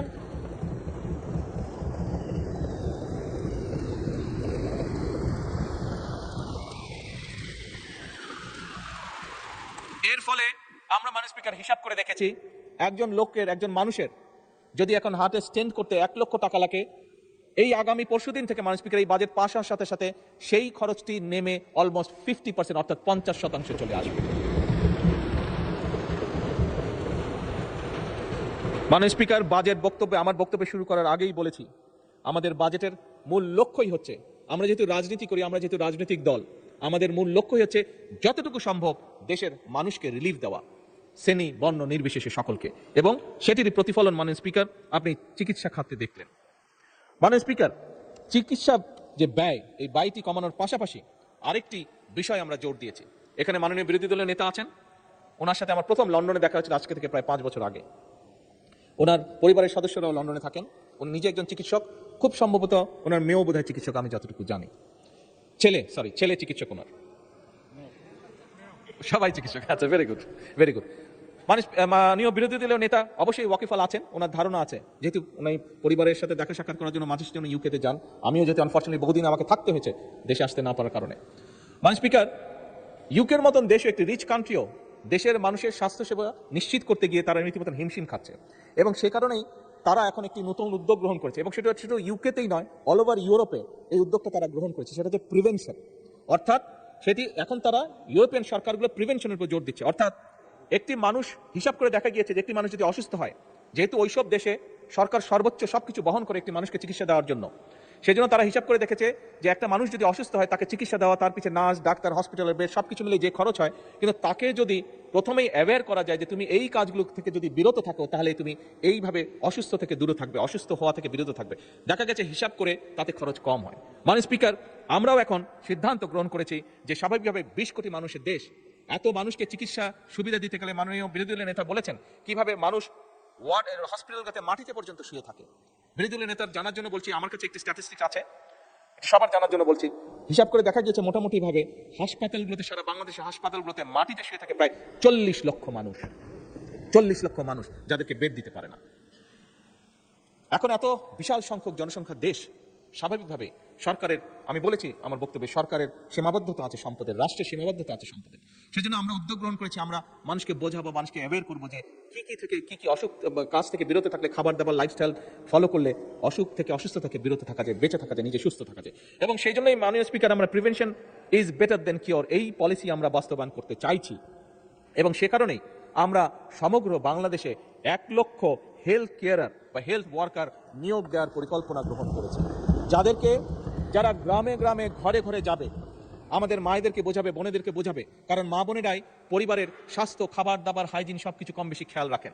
কাজেই কোন জিনিসটি খেলে হার্টের অসুখ থেকে দূরে থাকা যাবে, কোন জিনিসটি খেলে বা কোন জিনিসটি না খেলে কিডনির প্রবলেম থেকে দূরে থাকা যাবে, কোন জিনিসটি খেলে না খেলে প্রেশার বা অন্যান্য যাবতীয় অসুস্থ থেকে দূরে থাকা যাবে, এই হেলথ কেয়ারগুলো সেখানে কাজ করবে। এবং আমরা আশা করি ধীরে ধীরে জনগণ এটির সুফলটি পাবে। ফলে এইখানে যদি রোগীর সংখ্যা কমে, আমরা হাসপাতালগুলোতে কিছুটা হলেও বেটার সার্ভিস তখন এনশিওর করতে পারবো। মাননীয় স্পিকার, অনেক সময় লাগবে। সরকার প্রতিটি শ্রেণী পেশার মানুষের জন্য সামাজিক সুরক্ষা বলয় নিশ্চিত করতে চায়। কারণ আমি একজন রাজনৈতিক কর্মী হিসাবে দৃঢ়ভাবে বিশ্বাস করি, মাননীয় স্পিকার, নাগরিকদের রাজনৈতিক এবং অর্থনৈতিকভাবে ক্ষমতাহীন রেখে রাষ্ট্র কখনোই শক্তিশালী হতে পারে না। রাষ্ট্রকে যদি শক্তিশালী করতে হয়, তাহলে অবশ্যই একজন নাগরিককে রাজনৈতিকভাবে এবং অর্থনৈতিকভাবে তাকে শক্তিশালী হতে হবে। এবং এই কারণেই মাননীয় স্পিকার, বর্তমান সরকার সমাজে নারীদেরকে অর্থনৈতিকভাবে ক্ষমতায়ন বা এম্পাওয়ার নিশ্চিত করতে চায়।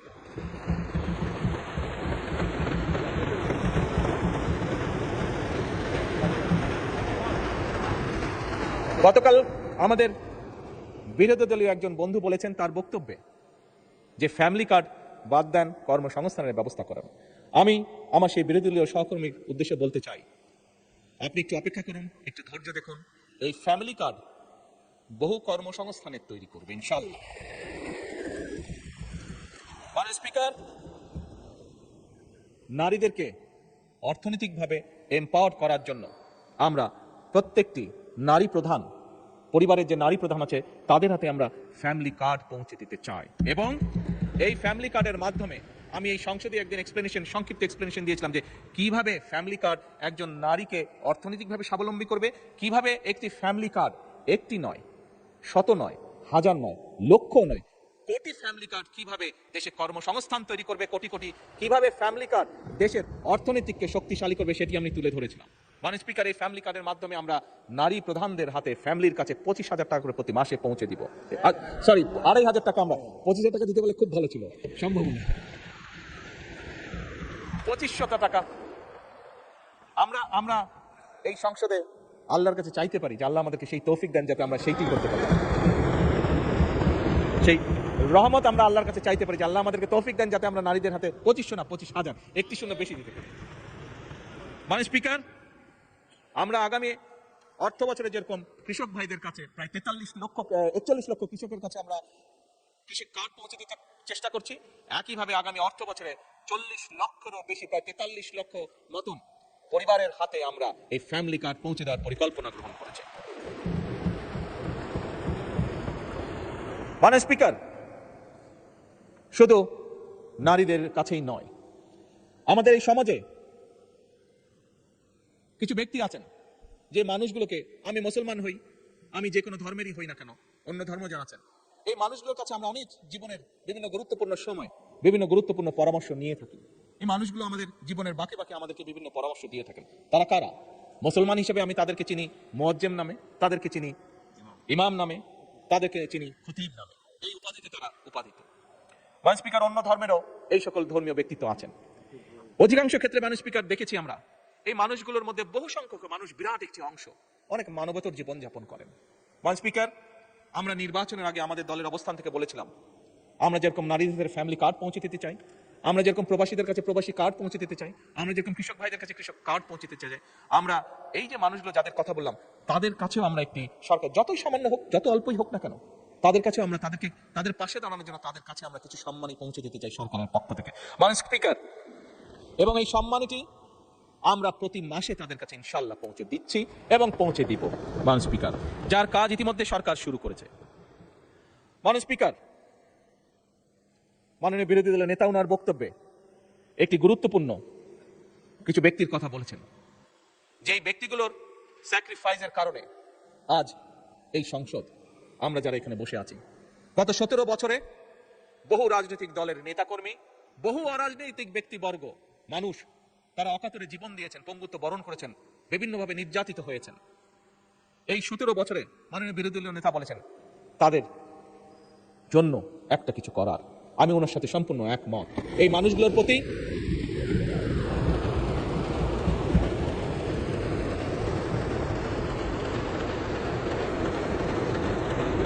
মানুষগুলোর প্রতি আমাদের দায়িত্ব রয়েছে, যতটুকু আমাদের সামর্থ্য, রাষ্ট্র বা সরকারের সামর্থ্য, সেই অবস্থান থেকে আমি আমার এবং বিরোধী দলীয় নেতার পক্ষ থেকে মাননীয় অর্থমন্ত্রীকে অনুরোধ জানাবো যে এই মানুষগুলোর জন্য ব্যবস্থা গ্রহণ করার জন্য। ধন্যবাদ।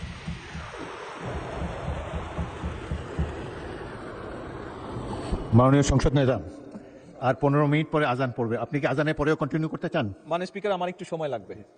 Please take your time. মাননীয় স্পিকার, বর্তমান সরকার বিশ্বাস করে যে আমরা যে জাতীয় নিরাপত্তা বলতে যা বুঝি, এটি শুধু সীমান্ত রক্ষার বিষয় নয়, বরং এটি রাষ্ট্রের সার্বভৌমত্ব, জনগণের নিরাপত্তা, অর্থনৈতিক স্থিতিশীলতা, খাদ্য এবং জ্বালানি নিরাপত্তা, এবং সর্বোপরি আজকের যে যুগ, সাইবার নিরাপত্তা এবং কৌশলগত সক্ষমতা, এই সকল কিছু সমন্বিত একটি বিষয়। এবং সেজন্যই মাননীয় স্পিকার, বর্তমান সরকার একটি প্রতিরক্ষা ব্যবস্থা গড়ে তুলতে চায়, গড়ে তোলার কাজে হাত দিয়েছে, যেটা আধুনিক প্রযুক্তি, দক্ষ মানব সম্পদ এবং দেশীয় সক্ষমতার সমন্বয় ভবিষ্যৎ নিরাপত্তার চাহিদা মোকাবেলা করতে সক্ষম হবে। মাননীয় স্পিকার, প্রতিরক্ষা শিল্পের সক্ষমতা বৃদ্ধি, গবেষণা, প্রযুক্তিগত ব্যবহার, সাইবার নিরাপত্তা জোরদার এবং প্রতিরক্ষা ব্যবস্থাপনা আধুনিকরণের জন্য, মডার্নাইজ করার জন্য বর্তমান সরকার এই বাজেটের ভিতরে অনেকগুলো গুরুত্বপূর্ণ উদ্যোগ গ্রহণ করেছে মাননীয় স্পিকার, যা আমি দৃঢ়ভাবে বিশ্বাস করি একজন বাংলাদেশী হিসাবে আমাদের প্রত্যেককে আগামীতে ইনশাল্লাহ গৌরবান্বিত, অহংকার করার মতন অবস্থানে আমরা নিয়ে যাব ইনশাল্লাহ।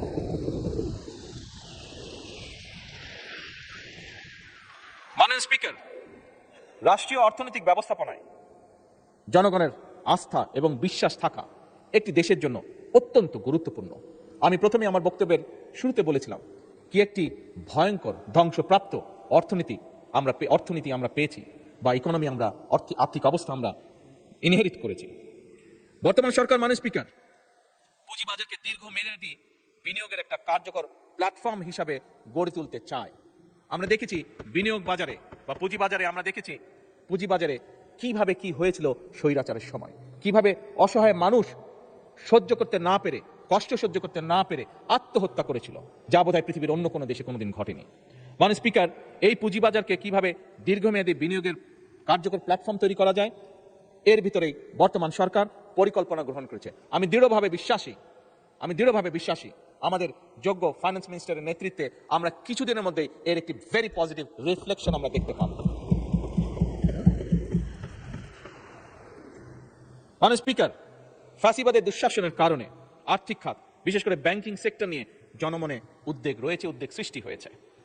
ব্যাংকিং, আমি আগেই বলেছি, আমাদের এই বাজেটের অন্যতম একটি ইম্পর্টেন্ট লক্ষ্য হলো অর্থনৈতিক খাতে শৃঙ্খলাকে যে কোনো মূল্যে ফিরিয়ে নিয়ে আসা, এবং ব্যাংকিং সেক্টরে শৃঙ্খলা ফিরিয়ে আনতে সরকার সব রকমের উদ্যোগ গ্রহণ করছে, প্রত্যেকটা ক্ষেত্রে উদ্যোগ গ্রহণ করছে। এখানে বিরোধী দলের নেতা আরেকটি ইম্পর্টেন্ট বিষয় উল্লেখ করেছেন যে ফ্যাসিবাদের আমলে দেশ থেকে যে দেশের মানুষের লক্ষ কোটি টাকা পাচার হয়ে গেছিল, সেই পাচারকৃত টাকাও ফিরিয়ে আনার জন্য। মাননীয় স্পিকার, আপনি এবং আপনার মাধ্যমে সমগ্র সংসদ অত্যন্ত খুশি হবেন যে বিদেশে যে পাচারকৃত অর্থ, সেই অর্থ এবং সম্পদ ফিরিয়ে আনার জন্য বাংলাদেশ সরকার এরই মধ্যে 13টি দেশে 23টি মিউচুয়াল লিগ্যাল অ্যাসিস্ট্যান্স রিকোয়েস্ট পাঠিয়েছে মাননীয় স্পিকার। এবং শুধু তাই নয়, এই মিউচুয়াল লিগ্যাল অ্যাসিস্ট্যান্স ট্রিটি চূড়ান্ত হয়েছে অনেকগুলো। 15টির বেশি ক্ষতিগ্রস্ত ব্যাংক আন্তর্জাতিক সম্পদ পুনরুদ্ধার প্রতিষ্ঠানের সঙ্গে যারা এই কাজগুলো করে প্রতিষ্ঠানের সঙ্গে 60টিরও বেশি নন ডিসক্লোজার এগ্রিমেন্ট স্বাক্ষর করে ফেলেছে সরকার ইতিমধ্যে। কাজেই মাননীয় বিরোধী দল নেতা যেমন বলেছেন এই কাজ করার জন্য ওনারা আমাদের সব রকম সহায়তা দিবেন, তার জন্য আমি ওনাকে অত্যন্ত আন্তরিক ধন্যবাদ জানাই।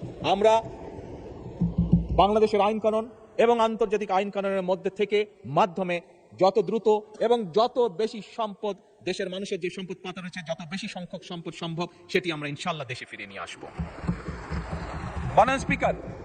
মাননীয় স্পিকার, এই বাংলাদেশের জনগণ আমাদেরকে ভোট দিয়ে এই সংসদে পাঠিয়েছে। এই বাংলাদেশের মানুষের জনগণের সমর্থন নিয়েই আমরা সরকার গঠন করেছি। সেজন্যই করের বোঝা বাড়ানো আমাদের লক্ষ্য বা উদ্দেশ্য নয়, করের বোঝা বাড়িয়ে নয়, বরং হয়রানি কমিয়ে করের ভিত্তিকে বাড়িয়ে শাসন ব্যবস্থার প্রতি জনগণের আস্থা ফেরানোর মাধ্যমে মাননীয় স্পিকার সরকার রাজস্ব বাড়ানোর নীতি গ্রহণ করতে চায়।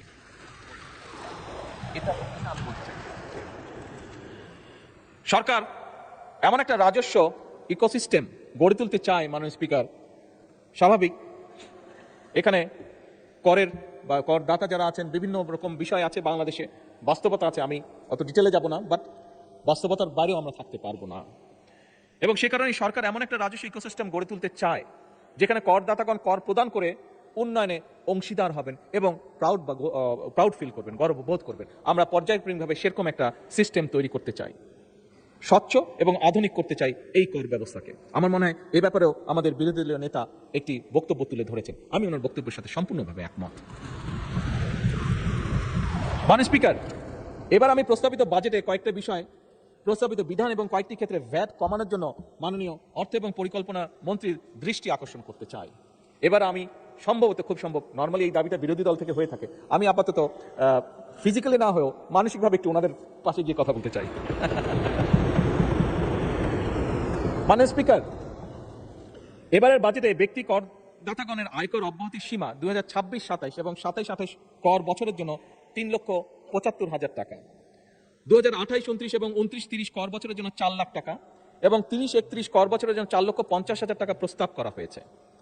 ব্যক্তি করদাতাগণের করভার কিছুটা লাঘব করে তাদেরকে কিছুটা স্বস্তি দিতে চাই আমরা, এবং সে কারণেই মাননীয় স্পিকার 2026-27 এবং 27-28 কর বছরের জন্য 4 লাখ টাকা, যেটা 3,75,000 প্রস্তাব করেছে, 4 লাখ টাকা, 2028-29 এবং 29-30 কর বছরের জন্য 4,50,000 টাকা এবং 2030-31 কর বছরের জন্য 5 লাখ টাকা করার জন্য মাননীয় অর্থ পরিকল্পনা মন্ত্রীর প্রতি আমি অনুরোধ রাখছি।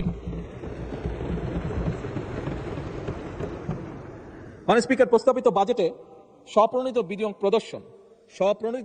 প্রদর্শন সংক্রান্ত একটি বিধান নিয়ে জনমনে কিছু নানা প্রশ্ন উদ্বেগ আমরা লক্ষ্য করেছি। সেটি পত্রপত্রিকার মাধ্যমে, সোশ্যাল মিডিয়ার মাধ্যমেও, আমাদের বিভিন্ন সংসদ সদস্যের মাধ্যমে, বিভিন্ন সমাজের সিভিল সোসাইটির বিভিন্ন ব্যক্তির মাধ্যমেও এটি আমি জানিয়েছি। আমাদের দেশে মাননীয় স্পিকার যেহেতু অনেকেই প্রকৃত মূল্যে জমি রেজিস্ট্রেশন করেন না, মৌজা মূল্যে জমি রেজিস্টার করে থাকেন সাধারণত, তাই অনেক সময় অনেক করদাতা প্রকৃত ক্রয় মূল্য না দেখানোর জন্য প্রায়শই একটা ঝামেলার সম্মুখীন হতে হয়, প্রায়শই ঝামেলার সম্মুখীন হয়ে থাকেন বহু মানুষ। তাই করদাতাগণকে ঝামেলামুক্ত করার জন্যই কিন্তু এই বিধানটির প্রস্তাব করা হয়েছিল। আমি বেশ কয়েকটি মিটিংয়ে ছিলাম বাজেট যখন তৈরি হচ্ছিল, এবং সেখানে যে আলোচনাগুলো হয়েছিল সেখান থেকে কেন এটি হয়েছিল, যেটি এক্সপ্লেনেশন ছিল, আমি সংক্ষেপে এক লাইনে এক্সপ্লেনেশনটা আপনাদের সামনে তুলে ধরলাম যে কেন এটি রাখা হয়েছিল। আনফর্চুনেটলি কেউ কেউ এটিকে কালো টাকা সাদা করার সুযোগ এইভাবে মনে করছেন, অনেকের এক্সপ্লেনেশন হচ্ছে এটা বোধহয় এরকম। আমি মাননীয় স্পিকার জনগণের প্রতি সম্পূর্ণ শ্রদ্ধা রেখে প্রস্তাবিত এই বিধানটিকে প্রত্যাহার করার জন্য আমি মাননীয় অর্থ পরিকল্পনা মন্ত্রীর কাছে দৃষ্টি আকর্ষণ করছি। মাননীয় স্পিকার, দেশে বেসরকারি যে বিশ্ববিদ্যালয়গুলো আছে বর্তমানে হ্রাসকৃত 10% হারে কর প্রদান করে তারা। আমি বেসরকারি বিশ্ববিদ্যালয়ের সময় করের হার আরো কমিয়ে 5% করার প্রস্তাব করছি। তবে এখানে একটি তবে আছে। এই তবেটি হচ্ছে, আমি একই সঙ্গে তাদের প্রতি, বেসরকারি বিশ্ববিদ্যালয় তাদের প্রতি আমার আহ্বান থাকবে যে যেহেতু ট্যাক্সটি কমানোর প্রস্তাবনা করা হচ্ছে, গবেষণা এবং উন্নয়ন এবং শিক্ষার্থীদেরকে, যারা স্টুডেন্ট থাকবে তাদেরকে বহু ভাষায় পারদর্শী, তাদেরকে অন্য ল্যাঙ্গুয়েজ কোর্সগুলো করার জন্য, গড়ে তোলার জন্য ল্যাঙ্গুয়েজ ল্যাব স্থাপন ও পরিচালনা করা, এবং একই সাথে গরিব এবং মেধাবী শিক্ষার্থী যারা থাকবে তাদের প্রতিষ্ঠানগুলোতে তাদেরকে বিনা বেতনে পড়াশোনার সুযোগ করে দেওয়ার জন্য।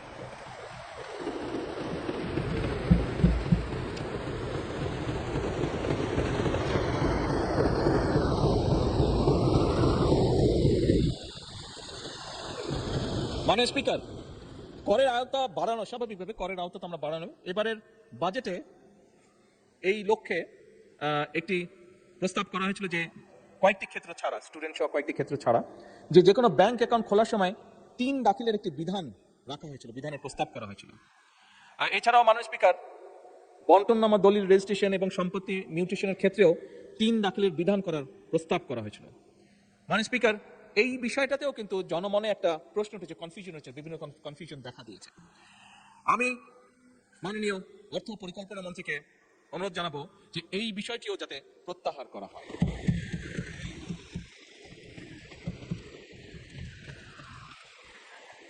মাননীয় স্পিকার, দেশের 3টি পার্বত্য জেলায় বিশেষ করে ক্ষুদ্র নৃগোষ্ঠী ব্যক্তিগণের যে বেতন এবং তাদের যে আর্থিক পরিসম্পদ হতে যে অর্জিত আয়, এটা ব্যতীত পার্বত্য জেলার পরিচালিত যে সকল অর্থনৈতিক কর্মকাণ্ড থেকে যে অর্জিত আয়, সেটিকে করমুক্ত রাখার প্রস্তাব করা হয়েছে উপস্থাপিত যে বাজেট। আমি মাননীয় অর্থ এবং পরিকল্পনা মন্ত্রীর দৃষ্টি আকর্ষণ করে বলতে চাই যে, বা অনুরোধ রাখতে চাই একই সাথে আমি, যে পার্বত্য জেলার যে ক্ষুদ্র নৃগোষ্ঠী আছে, করমুক্ত আয়ের এই সুবিধাটা আরো একটু বাড়িয়ে তাদের ব্যবসা, কৃষিখাত সহ অন্যান্য আয়ের পাশাপাশি বেতন আয়কেও করমুক্ত করা হোক।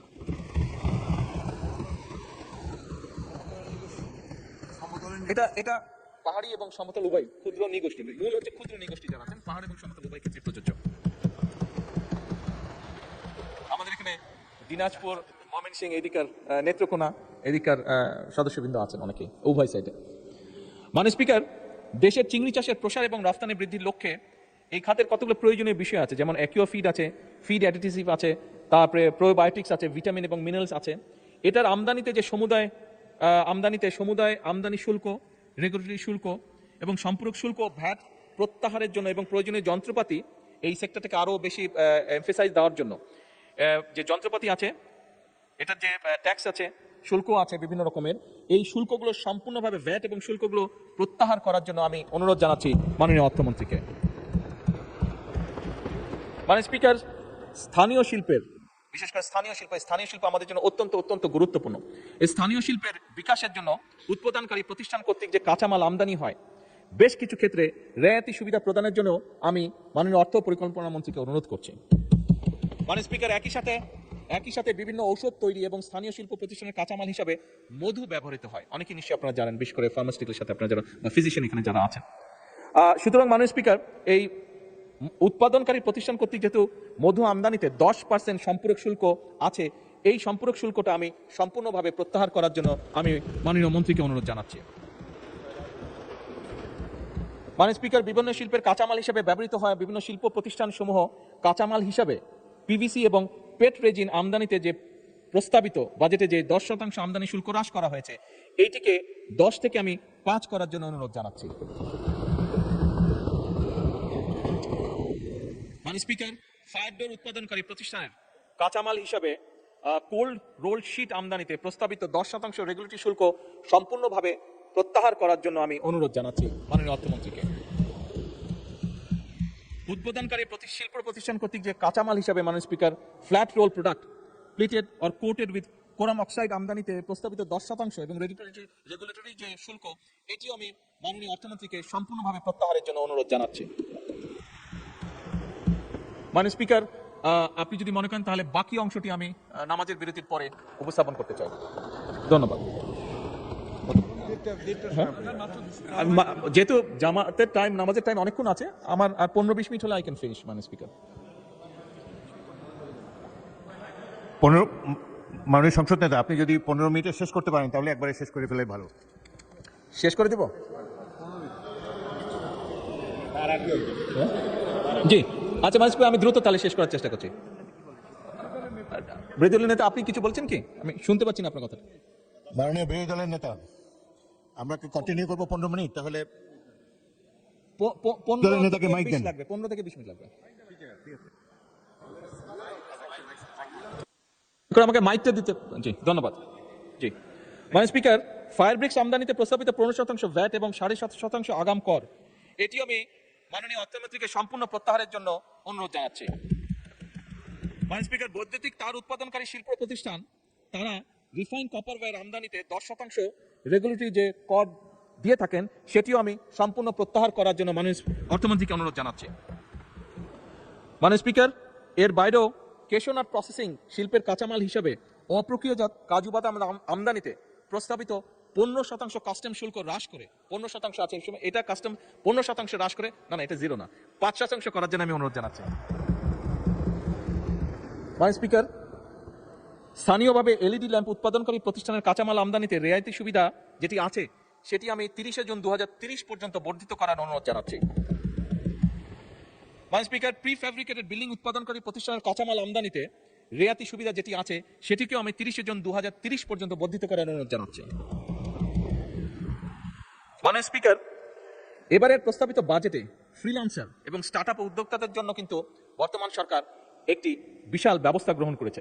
দেশের ইতিহাসে এবারে কিন্তু প্রথমবারের মতন সরকার বাজেটে 500 কোটি টাকার একটি বাজেট রেখেছে স্টার্টআপ ফান্ডিং এর জন্য।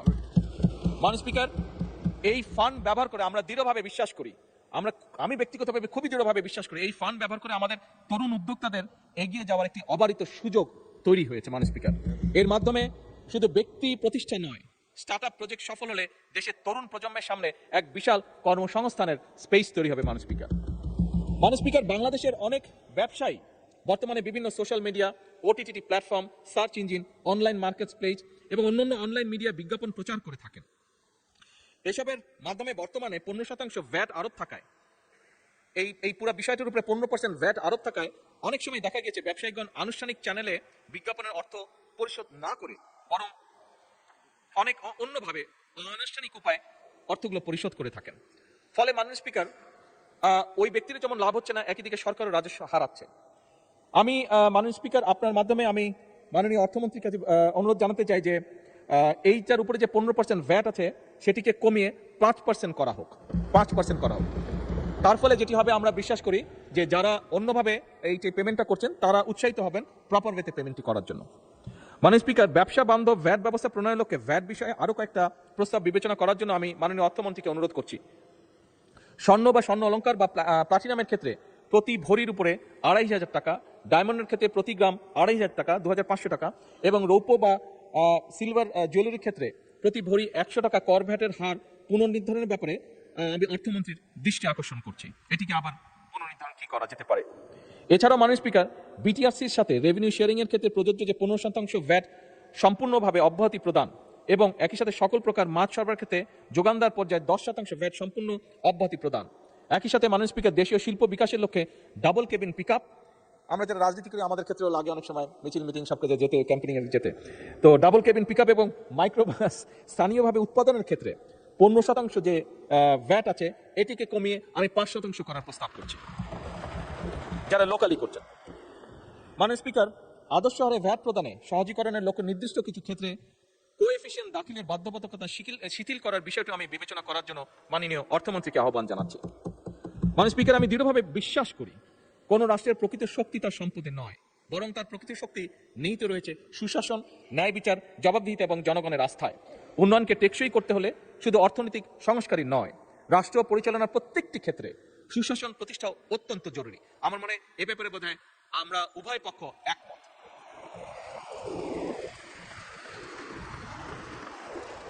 এবং এর পাশাপাশি জনগণ একটি ন্যায়ভিত্তিক রাষ্ট্র চায়। মাননীয় স্পিকার, এটি একটি মানুষের চাওয়া। এখন স্বচ্ছ এবং জবাবদিহিমূলক সরকার এবং প্রশাসন চায়।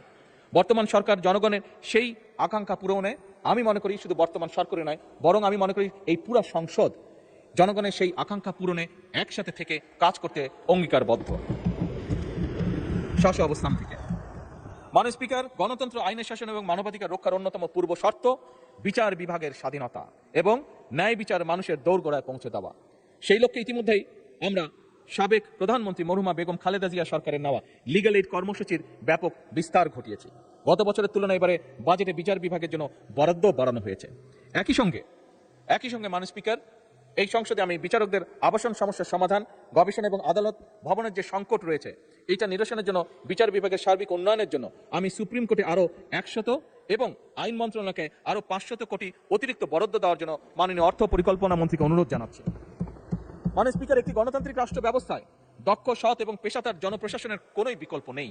আমরা যদি সার্ভিস পেতে চাই, আমাদের প্রশাসনকে সেভাবে দক্ষ করে তুলতে হবে। জনগণকে যদি সার্ভিস দিতে চাই, আমরা প্রশাসনকে যেমন একদিকে জবাবদিহির আওতায় আনতে চাই, একই সাথে আমরা সঠিক বেতন কাঠামো, প্রশিক্ষণ এবং অহেতুক রাজনৈতিক হস্তক্ষেপ মুক্ত পরিবেশ বজায় রেখে দেশ গঠনে তাদের পূর্ণাঙ্গ অংশগ্রহণ নিশ্চিত করতে চাই। মাননীয় স্পিকার, বিএনপি সরকার, আমি যেটা আগেই বলেছি, সরকার সমস্যাকে আড়াল করতে চায় না, আড়াল করে কোনো লাভ হবে না। আমরা জনগণের কাছে স্বচ্ছতার সঙ্গে অঙ্গীকার করতে চাই যে 1.5 দশকের বেশি সময় ধরে যে গভীর দুর্নীতি, অনাচার এবং অনিয়ম আমাদের অর্থনীতিকে পঙ্গু করে দিয়েছে, সেই অবস্থার উত্তরণ ঘটিয়ে তা আমরা জনগণের কাছে অঙ্গীকারবদ্ধ। জনগণের প্রত্যাশা, আমাদের প্রতি জনগণের প্রত্যাশা অপরিসীম। এটি আমরা বিভিন্ন আলোচনায় আমাদের সকলের মুখ থেকে এপাশ ওপাশ উভয়ের আমাদের বক্তব্যে বেরিয়ে এসেছে বিভিন্ন সময়। সরকার তার সর্বোচ্চ শক্তি নিয়ে জনগণের আশা আকাঙ্ক্ষা পূরণের পথে এগিয়ে চলছে, তবে বহু কঠিন একটি পথ এটি।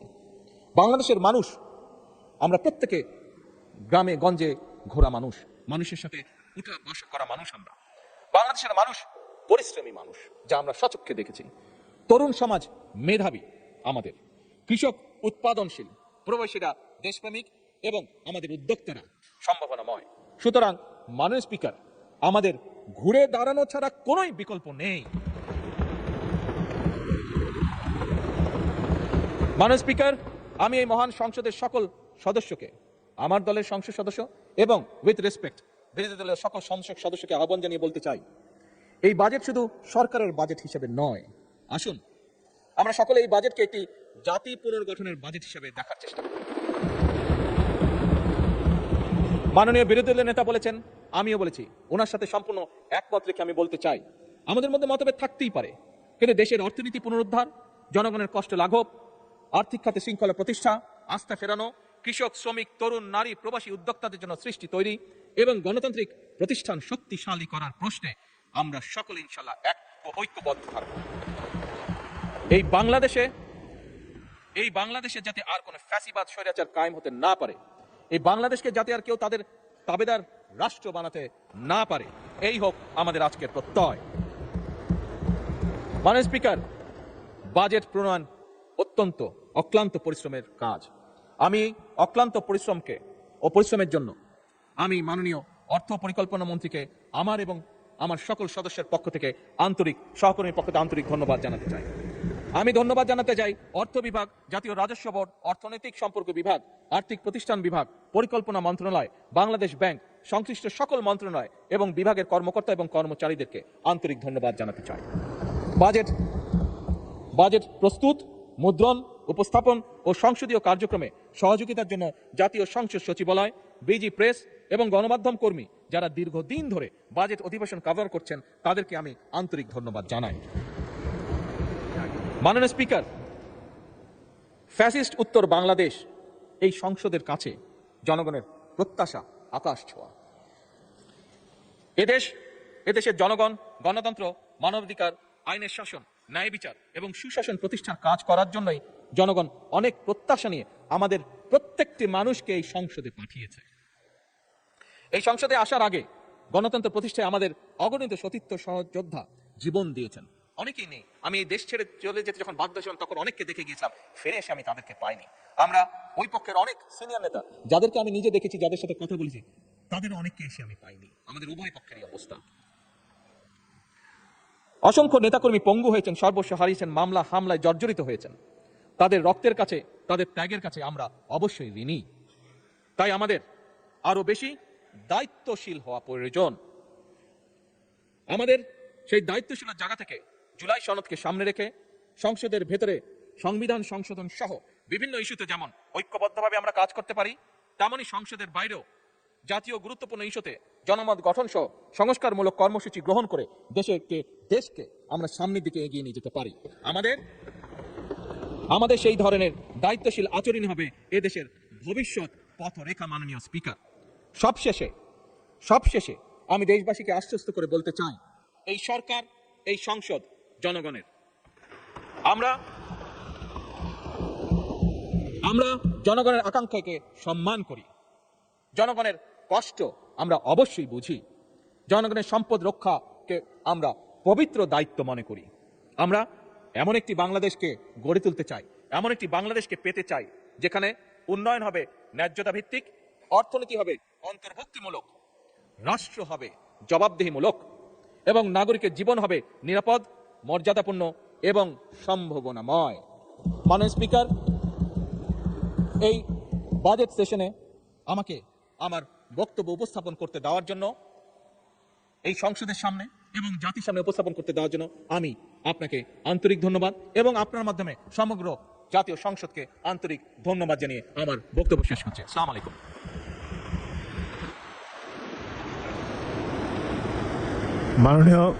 মাননীয় বিরোধী দলের নেতা কিছু বলতে চান? বিরোধী দলের নেতাকে মাইক দিন। মাননীয় স্পিকার, আপনাকে ধন্যবাদ। মাননীয় প্রধানমন্ত্রী বিরোধী দলের পক্ষে ভূমিকা পালন করার জন্য তাকে বিশেষভাবে ধন্যবাদ। যার ছোট্ট একটা বিষয় আমার ধারণা উনি খেয়াল করেন নাই বা কেউ খেয়াল করায় নাই, এই জন্যে গরিবদের পক্ষে আমি একটু দাঁড়িয়েছি। উনি অনেকগুলা কর রেয়াতের কথা বলেছেন, সেই সাথে পরিবেশ বান্ধব এবং গরিবের বাহন হিসাবে পরিচিত সাইকেলের উপর সকল শুল্ক প্রত্যাহার করে নেওয়ার জন্য উনি যদি একটু মেহরবানি করে এটাও অ্যাড করে দেন, মাননীয় অর্থমন্ত্রীর দৃষ্টি আকর্ষণ করেন, তাহলে বিরোধী দলের পক্ষে তিনি যে ভূমিকা পালন করেছেন এটা সুলয়নাপূর্ণ হয়ে যাবে। মাননীয় স্পিকার, আপনাকে ধন্যবাদ।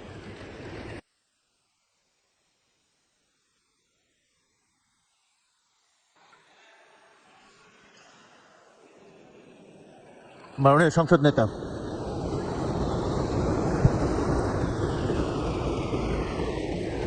মাননীয় স্পিকার, এইমাত্র বিরোধী দলের নেতা ওনাদের অবস্থান থেকে একটি প্রস্তাবনা দিয়েছেন। আমি মাননীয় অর্থমন্ত্রীকে অনুরোধ করব এই প্রস্তাবটি সকল কিছু পরীক্ষা নিরীক্ষা করে যতটুকু বিবেচনা করা যায় অবশ্যই উনি সেটা ইনশাল্লাহ করবেন। ধন্যবাদ। ধন্যবাদ মাননীয় সংসদ নেতা। সংসদের বৈঠক বিকাল 3টা 30 মিনিট, 3:30 পর্যন্ত মুলতবি করা হলো। আপনাদের সহযোগিতার জন্য ধন্যবাদ।